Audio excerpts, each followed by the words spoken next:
Okay, so the CMCs are at these preppy fucks' house charging them $35 an hour for a Cutie Mark consultation and knocking back a few Irish coffees. And this fucking chick is like, oh man, we're kind of freaking out about our daughter's spooky Cutie Mark. Like, what do you think it means? Now, obviously AB and Sweets were already giving these two the old Costanza eye because you gotta figure that any adults who come to a couple of 12-year-olds for parenting advice might not be the sharpest tacks. And AB's like, dude, have you ever, met your daughter? What do you mean? Oh, I don't know. I mean, I'm an orphan myself, so what do I know, right? But generally, I get this impression that when people have kids, sometimes they, talk to them. Like, hey, child I gave birth to, what's going on with you? Got any hobbies? Crazy as it sounds, some of these people, and they're called parents, by the way, actually do this on a regular basis so that when the child, say,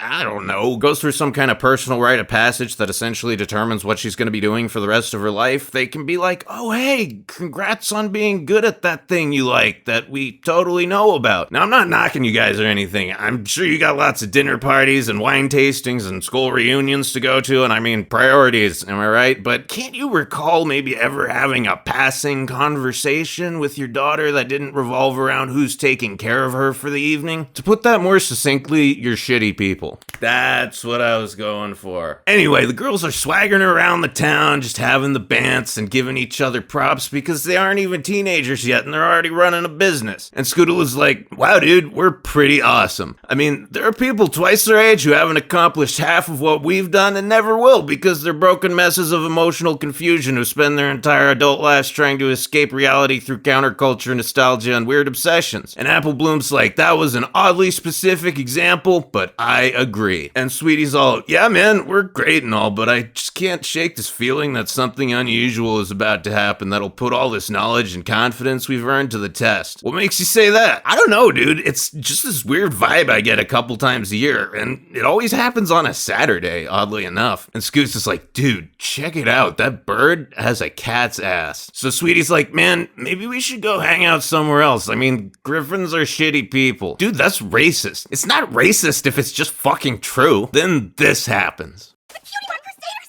I can't believe it's really you!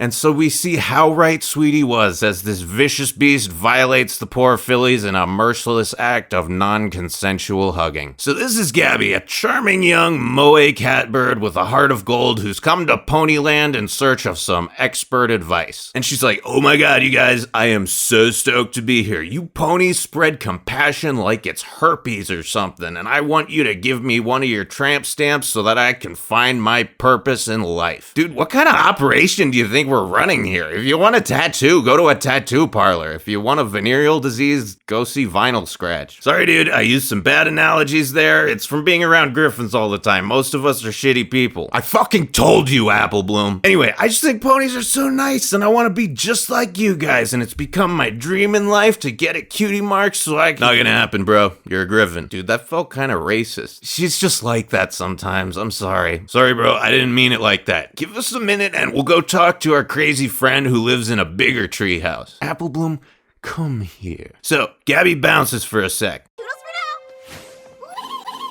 And Scoots is like, dude, I got a bad feeling about this chick. She hugs too hard and uses the word toodles. This has a 50% chance of ending in all three of us gagged and chained to a radiator. And Twiggy's like, not gonna happen, bro. She's a fucking griffin. See, Apple Bloom, if I'm racist, then so is the Princess of Friendship. I don't know what this is about, but get the fuck out of my house. So, the CMCs decide that even if Gabby can't get a Cutie Mark, they'll try to help her find a purpose in life because they're just sweet, kind little fillies like that. So, as it turns out, Gabby is pretty good at just about everything. Now, personally, I can absolutely relate to this because I have the same problem. I've just got so much potential. Like, I'm great at so many things and it affords me such a plethora of options that I'm constantly struggling to decide which of my many amazing talents I should dedicate my time to. It's a real conundrum, ladies and gentlemen. Anyway, long story short, Catbird is good at everything, but she can't get a Cutie Mark because she's not a tiny horse. And she's like, dude, I get give up. I'm just a basic bitch like every other Griffin. And Scoots is like, dude, Gabs, I know you think cutie marks are better than tits, but they really don't fucking matter, man. A cutie mark is just a trophy that says you did something. It's just an afterthought to the thing itself. People who are obsessed with representations of their accomplishments rather than the accomplishments themselves are vapid assholes. And trust me, we used to be vapid assholes. Especially Apple Bloom. Fuck you. Anyway, yeah, you don't need a tramp stamp to tell you what your purpose is. I know you said pony spread compassion like it's herpes, but you didn't need anything from us. You had that herpes all along and you've given it to everyone you've met. But hey, you're talking to the former vapid asshole support group, so we made you one just so you don't feel left out. We only figured out our purpose in life when we stopped trying so hard for a result and just started having fun with the process, you know? You obviously love helping people, so just do that, don't worry about anything else, and you might have a shot at the only result that matters. Dying without any regrets. Dude, you guys are really weird, but I fucking love you. I know what it's like to want something that's out of reach. And just because it hasn't happened yet, doesn't mean it can't. 'Cause it's gonna be the future.